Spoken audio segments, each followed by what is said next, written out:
Assalamualaikum warahmatullahi wabarakatuh, Buya. Waalaikumsalam warahmatullahi. Semoga Allah Subhanahu wa taala selalu memberi rahmat kepada Buya sehingga selalu sehat dalam berdakwah. Amin. Mohon pencerahannya, Buya. Menurut kepercayaan masyarakat Minang, ada tradisi gadai anak. Dilaksanakan jika ada kemiripan raut wajah antara anak laki-laki dengan ayah ataupun anak perempuan dengan ibunya dengan alasan kemiripan tersebut. Mertua ataupun orang tua akan menganjurkan agar menggadaikan anak kepada salah satu bako, yaitu saudari perempuan atau karib kerabat dari pihak suami. Alasan menggadaikan anak ini agar kemiripan raut wajah mereka tidak menjadi petaka, seperti ketidakharmonisan hubungan mereka, sakit-sakitan, atau ada yang meninggal salah satunya. Anak yang digadaikan ini biasanya ketika mulai berhenti menyusu sekitar umur 2 tahun. Dalam prakteknya, orang tua kandung mendatangi calon orang tua gadai, kemudian secara simbolis anak ditukarkan dengan sejumlah uang, beras, baju, atau benda-benda lainnya. Meski sudah digadaikan, hak asuh anak tetap berada pada orang tua kandungnya. Namun gadai wajib ditebus kembali saat anak sudah dewasa, biasanya saat akan khitan atau menikah. Prosesi menebus gadai kala anak akan menikah, orang tua kandung sang anak akan datang ke rumah orang tua pemberi gadai dengan menjunjung jamba. Setelah makan bersama, barulah anak ditebus kembali. Meski sudah ditebus, bagi sang anak, si pemberi gadai ini akan menjadi orang tua angkat. Silaturahim antara keduanya harus tetap terjalin. Bahkan tidak jarang akhirnya orang tua gadai ini menjadi mertua. Mohon pencerahan dari sisi syariatnya, Buya. Terima kasih. Wassalamualaikum warahmatullahi wabarakatuh. Waalaikumsalam warahmatullahi wabarakatuh. Kami tidak tahu betul dan belum tanya kepada orang Minang, apakah itu memang tradisi yang sudah ada sebelum datangnya Islam? Kalau memang begitu, ini adalah keyakinan di luar Islam. Maka bukan ranah kita membicarakan masalah itu. Jika itu memang budaya di luar Islam, yang kemudian diadopsi atau diambil oleh orang, kan bisa jadi itu sebenarnya tradisi murni, tradisi sebelum adanya Islam. Kemudian karena orang yang masuk Islam masih ada bau-bau yang ke bawah. Baik, kalau bicara tentang tradisi kami tidak akan masuk wilayah itu karena tidak ingin kita mencaci tradisi kebiasaan yang ada di Nusantara ini. Tetapi kalau sudah bertanya apakah ada dalam Islam yang demikian, maka kita baru akan menjawab dari sisi pandangan Islam. Mohon maaf jika mungkin orang Minang yang punya tradisi seperti itu yang di luar Islam, maka kami mohon maaf, kami akan baca dari sisi Islam.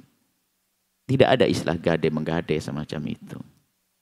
Lah kalau anak perempuan mirip ibunya di permasalahan tuh suruh mirip siapa? Kan begitu pertanyaannya. Ini jadi ya alhamdulillah kan begitu, berarti kan ada ya kemirip. Ya mirip itu wajar, tidak boleh dipermasalahkan karena kemiripan ya, kalau mirip. Ya, ini jadi itu kan sesuatu yang unik ya. Bangga dong mirip. Kadang-kadang anak saja berebut, kadang kita guyonan. Kamu lebih mirip dengan siapa? Ini anak-anak nggak berani jawab itu. Coba kalau anak saya, kamu mirip Umi atau mirip Buya? Ini nggak berani ngomong. Kalau mirip Umi berarti kayaknya jauh dari Buya. Kan gitu ya. Jadi kadang berebutan kemiripan. Jadi seperti itu. Maksudnya ya itu pasti adalah cara-cara tradisi yang bukan ada di dalam Islam. Maka kalau itu memang ada tradisi, kita tidak mencaci sebuah tradisi. Ya, bahkan seandainya itu keyakinan di agama yang lain pun urusan. Mohon maaf ini, bukan ini mencaci, merendahkan. Dalam Islam tidak ada semacam itu. Anaknya mirip, ya alhamdulillah mirip. Makanya, ya, kebetulan ibunya yang lebih bagus daripada bentuk bapaknya, kan alhamdulillah mirip ibunya. Bahkan mungkin suaminya ngomong, alhamdulillah nak, kamu kok tidak mirip bapak. Nah itu mungkin suaminya, kalau mirip bapak kan kacau. Itu bisa saja sederhana. Adapun masalah itu nggak perlu adanya tebus. Kalau masalah sedekah silahkan sedekah. Dan jangan, ini yang perlu dipahami, tidak boleh punya keyakinan gara-gara kemiripan itu lalu menjadi malapetaka, nggak boleh. Suudon, prasangka buruk kepada Allah nggak boleh.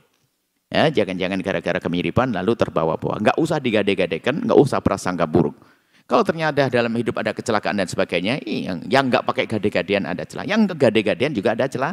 Kecelakaan itu adalah hal yang wajar dalam hidup ini. Selagi masih di dunia ada kesandung itu ada demam ada meninggal juga ada, itu di dunia ini. Nanti di surga mah enak terus, nggak ada masalah. Jadi mohon dalam urusan agama nggak ada yang seperti itu, nggak pakai gade-gadean dan sebagainya. Ada masalah menyusui dalam Islam, ada menyusui untuk mendekatkan kekerabatan agar bibi ini ya ada, karena bibi tidak punya anak maka atau mau dirawat dan sebagainya, itu pun bukan dengan adopsi ya, merubah nasab. Jadi yang seperti disebutkan tadi tidak ada di dalam Islam. Adapun masalah sedekah dianjurkan. Tapi pun sedekahnya bukan dalam rangka menduga kemiripan menjadi sebab petaka. Kalau Anda bersedekah untuk menolak itu masih salah. Kemiripan nggak menjadi sebab malapetaka. Iya. Jadi nggak ada. Jadi ada sedekah-sedekah saja. Kan sedekah untuk menolak bala bencana. Sedekah bisa saja dalam akikah. Sudah ada dalam Islam. Akikah kan sedekah.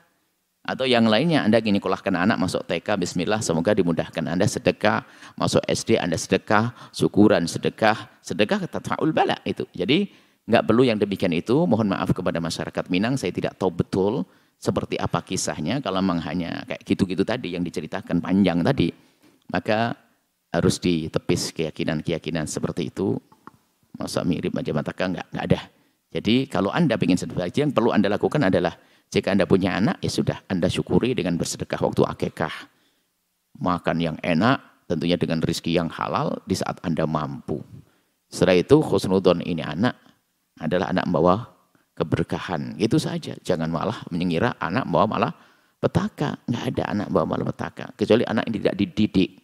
Kecuali anak yang tidak dihantarkan kepada kemuliaan, itu akan bawa malapetaka. Ini saja. Mohon maaf kepada masyarakat Minang. Jika hal ini tidak berkenan, suku ya, Minang dari tradisi ya. Kalau dalam Islam seperti itu. Kami hanya bicara dalam ranah Islam wilayah kaum muslimin saja. Jika menyinggung perasaan orang yang beragama lain, kami mohon maaf, ini saja.